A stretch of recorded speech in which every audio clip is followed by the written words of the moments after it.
On a cold November night in 1975, the tiny town of Snowflake, Arizona, found itself thrust into the center of a mystery that would haunt the UFO community for decades.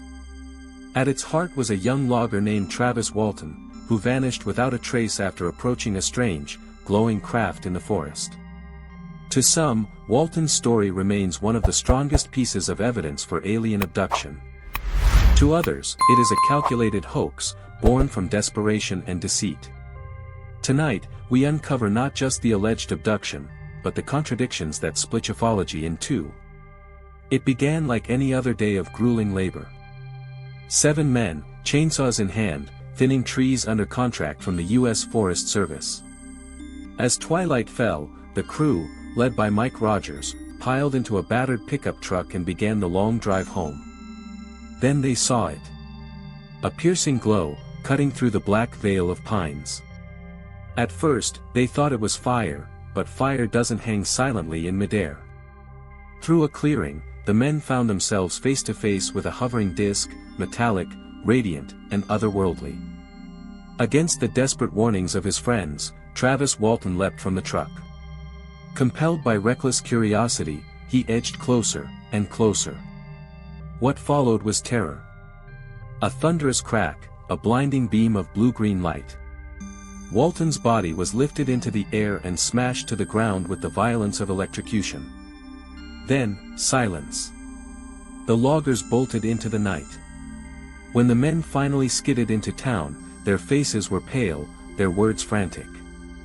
They told the sheriff that Travis Walton had been struck down by a flying saucer. The deputies exchanged uneasy glances. UFOs? Or was this cover for something darker? Sheriff Marlon Gillespie led the first search party into the woods. The forest was cold, silent, oppressive.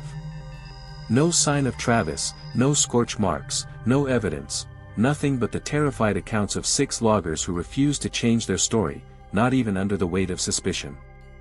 And suspicion came quickly. In a town this small, whispers spread like smoke.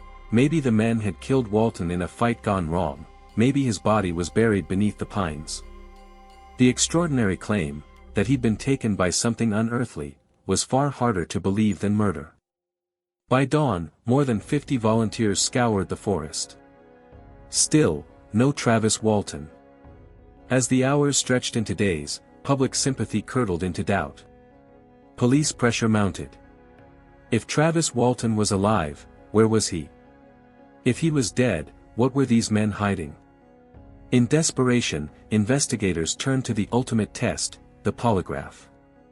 6 of the loggers agreed to be wired up, monitored for deceit. Cy Gilson, one of the state's most respected examiners, carried out the grueling sessions. Under harsh questions, pulses raced, sweat dripped, hearts pounded. The results shocked even Gilson. 5 passed cleanly. 1 chart proved inconclusive due to agitation, but none pointed to deception. A rare outcome, 6 separate witnesses aligning on the same impossible event. For skeptics, it was a paradox. If the men were liars, they were extraordinarily good ones. But if they were telling the truth, that meant something far stranger was unfolding in the Arizona woods. 5 days vanished like a ghost in the night, until Travis Walton suddenly appeared, disoriented and weak, on a lonely stretch of highway outside the small town of Heber. His eyes were bloodshot, his body gaunt, battered by hunger and exhaustion. He called his family, confusion rattling in his voice as he insisted he'd only been gone hours, not days. Medical exams confirmed the impossible. Walton had lost over 10 pounds, his skin bore unexplained marks, and his mind clung to shattered memories. But what he couldn't explain was far more chilling, a terrifying void of lost time, flickering images of flashing lights, a cold metallic room, and alien faces watching him intently. Was he a survivor? A victim? Or a man caught in a web of secrets far beyond human understanding? Under hypnosis, Walton's fragmented memories surfaced like flickers of a nightmare. He awakens on a cold, metallic slab, pain scorching his flesh as a harsh, rectangular light blazes above. Around him stand 3 strange beings, their pale faces hairless, their immense brown eyes glowing in the dimness, clad in seamless, orange jumpsuits. Panic claws at his throat. He grabs a glassy cylinder lying nearby, threatening these otherworldly doctors who offer no words, only silent, unsettling gazes. The cylinder slips from his trembling hands, a green glow pulsing as it hits the floor. The beings retreat. He stumbles through curved, sterile hallways until entering a round chamber where stars swirl around the walls like a trapped cosmos. A high-backed chair dominates the center, its armrest speckled with glowing buttons. A lever slides under his fingers, turning the starry dome. Dizziness and disorientation follow. Suddenly, a tall, human-like figure in a sleek blue suit and helmet appears. His golden hazel eyes hold a strange calm as he guides Walton deeper into the mysterious vessel, where human-like aliens await. The last image before darkness, a breathing mask presses against his face. From the moment Travis Walton stepped back into the world, the story began to unravel under the weight of suspicion. Critics accused the loggers of concocting an elaborate hoax to cover financial troubles and personal failures. Mike Rogers' failed logging contract became the motive whispered in smoky backrooms and news headlines. Skeptics were relentless. Investigators like Philip Klass terrorized the case with theories of fraud, claiming the polygraphs were flawed and memories distorted by hypnosis. The inconsistencies in Walton's recollections became ammunition for doubt.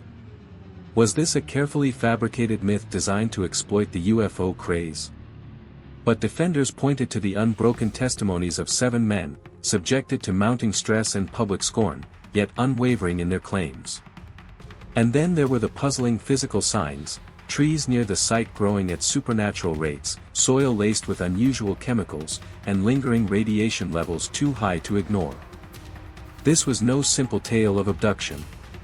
It was a twisting labyrinth of truth, deception, and the unknowable, plunging believers and doubters alike into endless debate.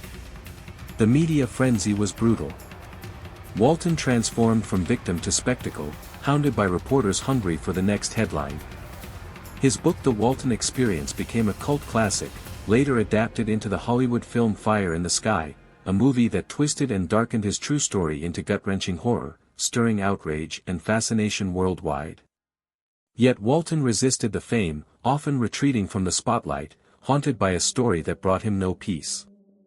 Despite making public appearances at UFO conferences, he insisted the ordeal was a personal nightmare he wished to forget. To some, he remains a hero of UFO lore, the man who dared to tell a terrifying truth. To others, a cautionary figure, forever trapped in a web of lies and disbelief. But one truth remains clear: Travis Walton's story carved a permanent scar in UFO history, a haunting mystery that refuses to fade. Nearly 50 years have passed, yet the Travis Walton case remains shrouded in mystery. Was it a staged disappearance crafted by desperate men, or a chilling encounter with forces beyond our understanding? The evidence is messy, conflicted, and raw, just like the forest where it all began. Skeptics see a fraud exposed, believers see undeniable proof of alien contact. But for everyone drawn into this haunting story, one thing is certain: Travis Walton's disappearance is more than just a UFO tale, it's a touchstone where the worlds of true crime and the unknown collide. A legend that refuses to let us forget. If you're captivated by mysteries that blur the line between truth and deception, don't forget to subscribe and ring the bell. Dive deeper into the shadows with us as we uncover the darkest secrets of UFO encounters and the unexplained. Stay vigilant. The truth is beyond the sky.